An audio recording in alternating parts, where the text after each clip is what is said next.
Olá, Redê, irmãos, irmãs, graça e paz. O tema, título desta comunicação é A Luz da Esperança. Quero desenvolver a seguinte ideia. Quem tem o coração cheio de esperança irradia uma luz, uma beleza ímpar. Vamos considerar hoje as raízes dessa esperança. Inicialmente chamo a atenção para a orientação que Pedro dá. Estejam sempre preparados para responder a qualquer pessoa que lhes pedir a razão da esperança que há em vocês. Interessantíssimo. A esperança é eloquente, atrai o olhar, desperta o interesse, provoca perguntas, questionamentos sobre a filosofia de vida. Todos nós conhecemos pessoas ou já assistimos filmes que testemunham a postura e o comportamento diferenciado que algumas pessoas têm. Gente que vibra no outro diapasão. Posturas que são decorrentes e evidenciam uma mentalidade alternativa à mentalidade convencional. Ou seja, todos aqueles que se deixam habitar pela esperança cristã transpiram, transbordam uma alegria, uma atitude existencial diferente. Quais as raízes dessa esperança? Quais as razões da esperança viva? Como é possível ter esperança em meio ao caldo cultural da desesperança? Enquanto se passa por adversidades, até por dores e sofrimento, em função do que se acredita? Como cultivar a esperança diante da avalanche de informações ruins, más conversações, fluxo de notícias negativas que produzem frustração, instilam medo e até mesmo os temores da morte? Ao falar de razões da esperança, Pedro não trata de uma redução racionalista, de conceitos a raciocínios complexos, mas da mente, das ideias, dos sentimentos, do coração, da mentalidade que existe naquele que confia em Cristo. A esperança significa mais do que espera passiva, é uma expectativa ativa, pois tem como referência a ressurreição de Jesus. Por isso, uma esperança viva. Ou seja, se a esperança cristã, a esperança viva, não é apenas algo guardado nos porões da alma, ela afeta o rosto, afeta o comportamento, nos transformando positivamente. É como se fôssemos uma haste que carrega uma luz, uma tocha olímpica. Quem carrega a esperança cristã no coração é como essa tocha que irradia a luz de Cristo. Bem, a primeira raiz da esperança é a compreensão de que fomos chamados para receber bênçãos e abençoar. Pedro descreve o estilo de vida daqueles que têm como referência e inspiração a esperança cristã. Tenham o mesmo ânimo, sejam compassivos, amem uns aos outros como irmãos, sejam misericordiosos e humildes, não retribuam mal com mal, nem insulto com insulto. Antes bendigam ou abençoem, pois para isso vocês foram chamados, para receberem bênçãos por herança. A ética social cristã, ela é comunitária, coletiva. Os ensinos e orientações aqui são para o discípulo em sociedade. Todas as virtudes, valores ou princípios mencionados são de natureza relacional, são para ser praticados na sociedade de maneira ampla, como vimos nos parágrafos anteriores. Não apenas no contexto da fé ou da igreja. Ou seja, o Evangelho, o Senhor Jesus, ensina, inspira um estilo de vida que é decisivamente marcado pelo amor, voltado para as pessoas do círculo social, para os próximos com quem temos contato na sociedade. A filosofia atual é predominantemente individualista e individualizante. Ensina a pensar e concebe a pessoa em si mesmo, para si mesmo, é autorreferente, é a lógica do cada um por si. O modelo de Jesus não é autocentrado, não é individualista. Pelo contrário, Jesus nos chama para servir e amar. É um estilo outrocentrado, é outrocêntrico. É assim que Jesus quer nos libertar do egoísmo, do domínio do próprio ego. Como alguém já disse, o egoísta é aquele que está sempre grávido de si mesmo, só consegue parir a si próprio. Há pessoas que estão numa comunidade cristã, mas não seguem esse pensamento ou esse ensinamento de Jesus.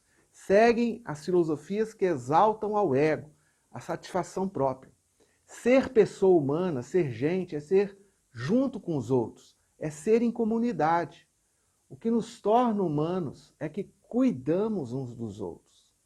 O projeto é coletivo e conclama todos os seguidores e seguidoras a pensarem junto, com o mesmo ânimo, com a mesma disposição de servir e amar, de viver em prol do conjunto social, do bem comum. Este princípio se aplica tanto aos atos de cada discípulo em particular, mas serve para orientar as decisões coletivas. Serve também como critério para pensar e avaliar as escolhas econômicas, até da política econômica e da organização política também. Deus deseja uma sociedade marcada efetivamente por fraternidade, não por divisão e ruptura. Santificar a Cristo como Senhor, como veremos, significa colocar Jesus e os seus ensinos como princípios fundamentais, como critério decisivo para as nossas escolhas. O Salmo 34, por exemplo, esclarece a vontade de Deus, o que Deus deseja, como o Senhor quer que vivamos nos relacionamentos interpessoais. Para experimentar uma vida feliz, satisfatória, realizada, apesar das dificuldades, guarde a sua língua do mal e os lábios da falsidade. Afaste-se do mal e faça o bem. Lembre-se que o Senhor olha para os justos e ouve as suas orações, mas volta-se contra os que praticam o mal. Em dias marcados por tantas falas e discursos violentos, de ódio e tantas mentiras, as chamadas fake news, somos chamados a não seguir essa onda maligna, a nos afastar, a nos guardar de falar, de escrever ou transmitir qualquer coisa falsa, qualquer coisa que incita o mal, o ódio, a violência, inclusive nas redes sociais. Tem gente que se transfigura atrás da tela, mas os olhos do Senhor continuam atentos e os seus ouvidos também. Muito antes, pelo contrário, Pedro se refere aos discípulos como os que devem ser zelosos na prática do bem. E fala que devem ser os que praticam a justiça. Logo depois menciona o bom procedimento deles. E também diz algo sobre sofrer por fazer o bem. Só quem tem o coração cheio de esperança, de uma perspectiva que vai além das circunstâncias imediatas, consegue desenvolver um estilo de vida que irradia luz e beleza. Num contexto cercado por dificuldades, antagonismo, insultos e ofensas. A esperança no coração produz uma nova postura social, comunitária. Ou seja, somos chamados a ser uma espécie de anjos, de mensageiros da esperança. A fonte ou raiz dessa postura abençoadora é a compreensão e a experiência de haver sido abençoados com toda sorte de bênçãos. Para isso vocês foram chamados, para receber bênçãos por herança. Depois diz sobre como devemos comportar, quem quiser ver dias felizes. Pedro também afirma que, mesmo que sofram por praticar a justiça, vocês serão felizes. É óbvio que Pedro não se refere aqui apenas a bênçãos futuras, para um novo mundo. Pedro está se referindo para bênçãos históricas, para ser experimentadas no presente, agora. Realidades que podemos provar já nessa existência, apesar das circunstâncias difíceis, junto e em meio às lutas. Cito algumas bênçãos presentes mencionadas por Pedro ao longo de sua carta. Pedro fala de alegria indizível, fala dos benefícios da salvação, fala de crescimento espiritual, fala de orações ouvidas, fala da presença e da ação santificadora do Espírito, fala do suprimento das necessidades, fala de ser firmado e fortalecido por Deus e muitas outras. A experiência dessas bênçãos enche a alma de alegria, dá um novo dinamismo, dá esperança. E quem se sabe chamado a experimentar essas bênçãos divinas, deve entender que é chamado para viver um estilo de vida diferenciado, abençoador, repartindo a graça que recebe da parte de Deus, ao invés de insultar, ofender, propagar o mal ou provocar rupturas. Podemos, apesar das lutas e dificuldades, degustar já no presente as bênçãos divinas, sabendo que são amostras e antecipações da grande herança eterna que vamos receber, quando Cristo voltar dos céus, trazendo o seu reino pleno. No fim, Deus liquidará a atual ordem injusta e violenta. A realidade será substituída por uma nova ordem transformada, plena de amor e justiça. Essa é a nossa esperança. Mas a esperança cristã, ou esperança viva, tem mais de uma raiz aqui nesse texto. A segunda raiz é a confiança ou fé no senhorio de Jesus. O ânimo de esperança no coração está diretamente relacionado à confiança que temos que Jesus Cristo ressuscitou e é o Senhor sobre todo o universo. Novamente, não como algo conceitual, teorético ou mera narrativa religiosa. Pedro fundamenta a esperança viva na ressurreição histórica de Jesus Cristo. Ele nos regenerou para uma esperança viva por meio da ressurreição de Jesus Cristo dentre os mortos.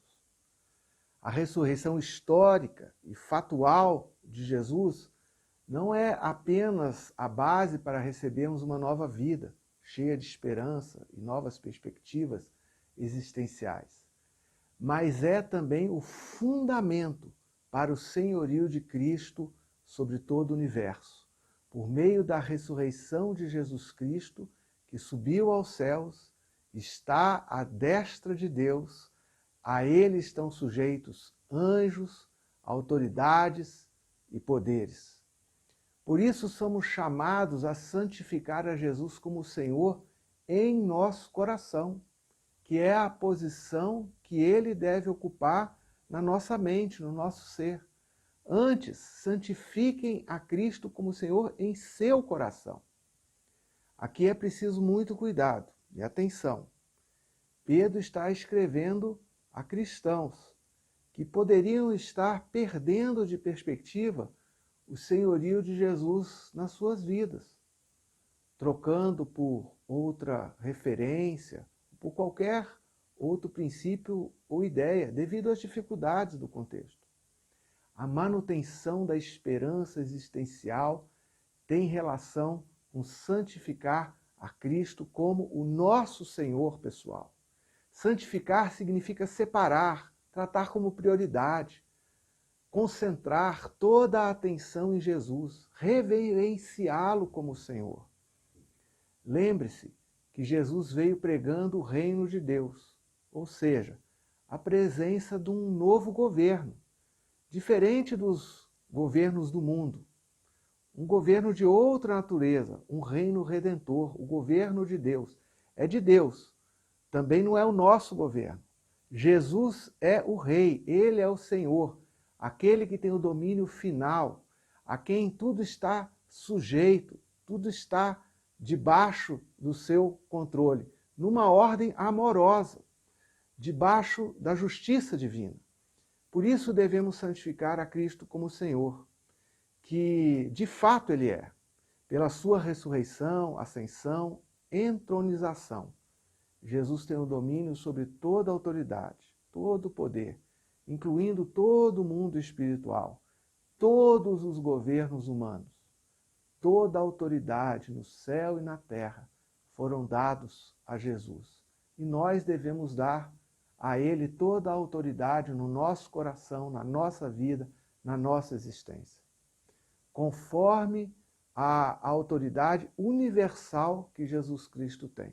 e podemos confiar que Ele está no controle, que governa com amor, visando o nosso bem. Deus cuida de todos nós, de cada um de nós. Quando Cristo é efetivamente Senhor, pensamos em ajustar a vida e viver conforme a vontade de Jesus, de acordo com o seu querer, com a sua agenda, os seus valores. Ele que é o nosso Senhor, de fato. Os nossos atos, as nossas posturas, as nossas falas, é que revelam quem de fato nos governa. Muitas vozes desejam nos governar, mas como seguidores de Jesus, damos a Ele o lugar de honra em nossos corações. Quando Jesus é o Senhor, de fato, desenvolvemos uma ética pessoal e social de acordo com o estilo de vida exemplificado por Jesus e sintetizado nos seus ensinos.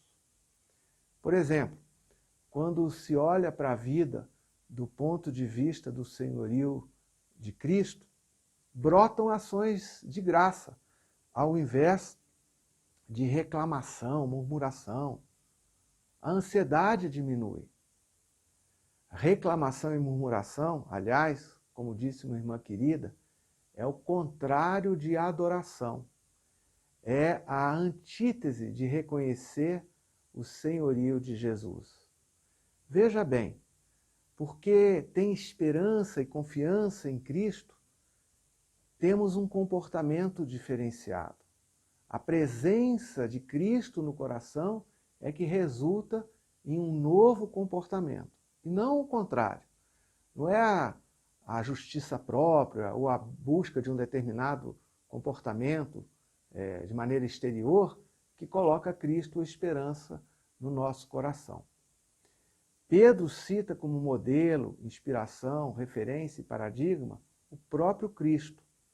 Assim como Cristo suportou o sofrimento, sofrimentos injustos, para sermos abençoados, também seremos abençoados se suportarmos situações adversas com fé e esperança na perspectiva da missão, do serviço, do amor, do testemunho de Cristo ao mundo. Quero concluir com uma equação. Perceber as bênçãos que Deus concede, mais a confiança, a fé no senhorio de Jesus resulta em esperança viva desenvolvida pelo Espírito no nosso coração. O contrário da esperança é o medo. Mas Pedro diz claramente, não temam, não fiquem alarmados. Portanto, cabe a nós não deixar a esperança morrer, não deixar a esperança acabar. Seria uma tragédia deixar a esperança murchar no coração. A esperança viva não está fundada na política, nem no cenário econômico, ou noutros elementos da conjuntura ou das circunstâncias, mas se fundamenta nas promessas de Deus, confirmadas pela ressurreição de Jesus. Não podemos ficar hipnotizados pelos dados do presente, das circunstâncias. A história não está reduzida ao aqui e agora, e não termina assim. Assim, não devemos perder de foco o que nos traz esperança, pois a esperança equaliza, reequilibra a nossa postura no presente e balanceia o nosso comportamento e estilo de vida. Confiar nas promessas divinas, bem compreendidas, segundo o sentido dos movimentos de Deus, da ação de Deus, não é um fideísmo tolo, não é crendice, mas ajuda a lançar fora todo medo e ter a perspectiva certa agora e cooperar na transformação do contexto no qual estamos inseridos por uma postura bonita, e íntegra. As perspectivas do futuro são o maior poder para motivar uma pessoa para enfrentar os desafios do presente. A esperança viva é como uma pulsão dentro da alma para recriar a história e transformar situações ruins em bênçãos. Que você perceba hoje as bênçãos que o Senhor já lhe concede.